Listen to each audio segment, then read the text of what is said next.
कन्धमाल जिला कनुआगाँ गोष्ठी स्वास्थ्य केन्द्र को परिदर्शन करिसेंती केंद्रीय कायाकल्प टीम। उक्त केंद्रीय टीम मुख्य भाव डाक्तर विजय कुमार धल, डाक्तर संग्राम दास और संबित जेना जोगदे प्रथम स्वास्थ्य केन्द्र में रोगी को मागणार जोगाई दि जाउथिबा औषधपत्र और स्वास्थ्य सेवा संबंध में रोगी आलोचना करथिले।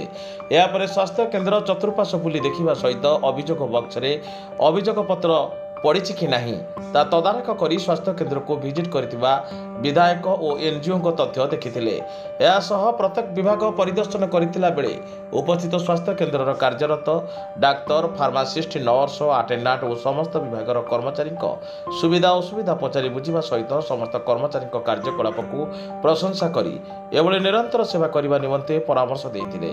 एही कार्यक्रम में जिलार कायाकल्प असिस्टेंट मैनेजर दुष्मंत सुतार, कनुआगाँ गोष्ठी स्वास्थ्य केन्द्र अधिकारी डाक्तर प्रतीश कुमार सेनापति, डाक्तर अमलार मिश्र, आयुष डाक्तर बसंत मंजरी पात्र, वरिष्ठ फार्मासिस्ट संतोष कुमार पट्टनायक, बीपीएम महेंद्र कुमार प्रधान, बीएचईओ अनिता नायक, वीबीडीटीएस समीर पट्टनायक समेत समस्त कर्मचारी उपस्थित थिले।